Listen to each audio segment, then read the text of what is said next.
Salut, c'est Monsieur Bidouille, bienvenue pour cette nouvelle vidéo sur YouTube. Aujourd'hui, l'impression 3D en 3 points.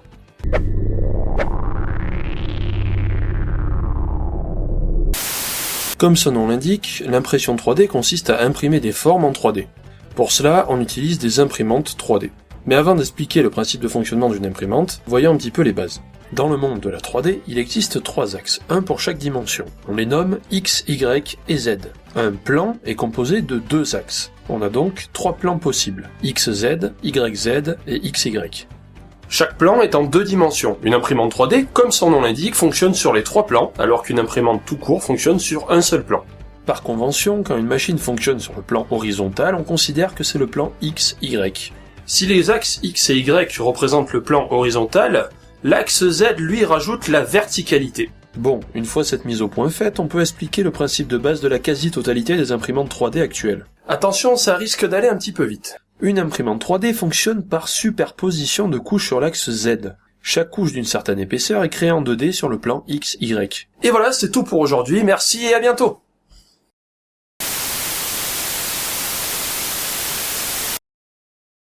Imaginez une imprimante classique. Cette imprimante dépose une couche d'encre sur du papier. Elle travaille sur le plan horizontal, donc les axes X et Y. Vous ne vous êtes jamais dit que si on imprime par exemple 10 000 fois la même chose sur la même feuille, les couches d'encre vont s'empiler les unes sur les autres, et donc le texte ressortira en relief? Moi, si. Un objet imprimé en 3D est en fait une superposition de couches très fines de quelques microns à 1 ou 2 dixièmes de millimètre. La machine imprime les couches les unes sur les autres en se déplaçant sur l'axe Z, celui de la hauteur. Bon alors ça c'est le principe de base. Maintenant il faut comprendre comment sont faites les couches et comment on les superpose. En fait il y a différentes technologies, ça dépend quel matériau on veut utiliser.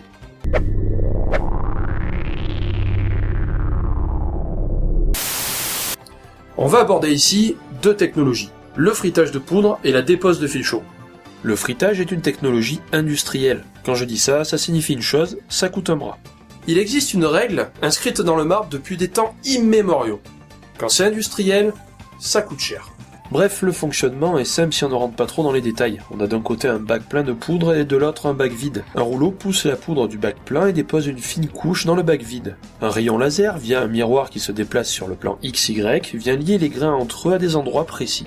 La première couche est faite, et puis le rouleau remet une autre couche par-dessus la première couche, et le processus se répète. Et puis se re-répète. Et puis se re-re-répète. Et puis se re-re-re-répète. Chaque couche vient donner du relief à l'objet. À la fin, on a un bac plein de poudre avec l'objet à l'intérieur. Un coup de soufflette et hop, le résultat est là. Bon, c'est bien beau tout ça, mais on parle pas des imprimantes disponibles pour le grand public.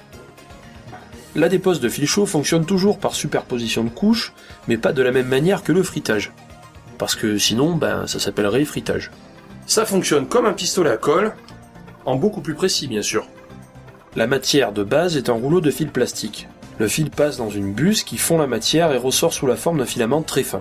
De son côté, le logiciel de la machine découpe l'objet numérique en 3D en tranches et calcule le trajet de la buse pour faire chaque couche. La buse va ensuite déposer le fil sur un plateau pour faire la première couche, puis la seconde, puis la troisième, etc. Une imprimante 3D par dépôt de fil chaud coûte beaucoup moins cher qu'une imprimante 3D par frittage de poudre. Et puis, elle prend moins de place aussi. Ouais, puis aussi, il n'y a pas besoin de manipuler des bacs bourrés de microparticules. Bon, ça a son avantage. Mais alors, la dépose de fil chaud, c'est une meilleure technologie? Pas tout à fait. En fait, chaque technologie a ses avantages et ses inconvénients. Le frittage se prête mieux au domaine industriel car il est d'une plus grande souplesse. On peut imprimer en couleur si on colore la poudre pendant le processus de frittage. Les formes imprimées peuvent être aussi plus complexes. Les formes que l'on peut faire avec la dépose de fil chaud sont limitées. Il est important de comprendre pourquoi. Dans le procédé du frittage, la poudre est partout.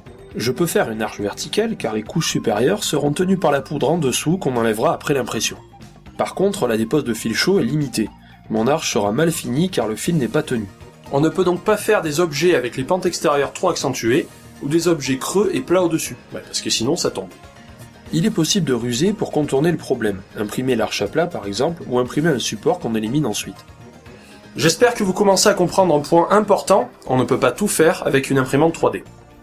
Les formes sont limitées comme on l'a vu pour la dépose de fil chaud, mais je n'ai pas encore parlé des matériaux et de la taille des objets. Pour la taille, les volumes sont limités pour les imprimantes 3D grand public. à un cube d'environ 20-25 cm de côté environ. Le frittage de poudre offre un espace plus élevé, mais plus un objet est gros, plus il prendra du temps. Il faut aussi rajouter que les objets imprimés sont faits d'une seule matière ou variation de cette matière, comme plusieurs sortes de plastique. Si vous voulez imprimer de l'acier, les machines ne sont pas les mêmes que pour le plastique, le verre ou la céramique. Un dernier point technique.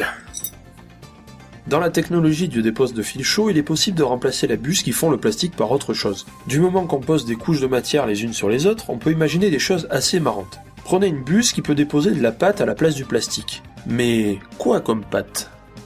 Du plâtre, du béton, de la céramique, de la pâte à sel, du sucre, du chocolat.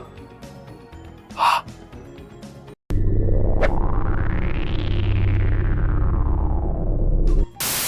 Quelle magnifique transition pour vous parler des bienfaits de la démocratisation de l'impression 3D. Il est désormais possible d'acheter une imprimante pour pas cher. Entre 500 et 2000 euros pour une dépose de fil chaud, une frittage de poudre, c'est même pas la peine d'y penser, ça coûte une fortune, je vous l'ai déjà dit. Sinon, je peux vous faire une petite vidéo sur les différents modèles accessibles au grand public, ainsi que sur les riprap qui sont sous licence libre. Laissez-moi un commentaire si vous voulez voir ça.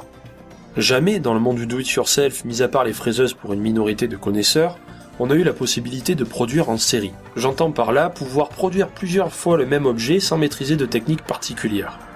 Comme on l'a vu, l'impression 3D est limitée en taille et en matériaux.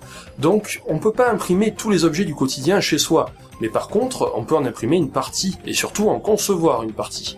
L'impression 3D et d'autres machines, nous verrons ça dans d'autres vidéos, permettent à tout un chacun, sans forcément avoir de connaissances particulières, de devenir un créateur, un inventeur, un designer, bref, de créer et surtout de diffuser largement ses créations sans passer par les circuits classiques. Tout cela grâce à l'héritage du logiciel libre.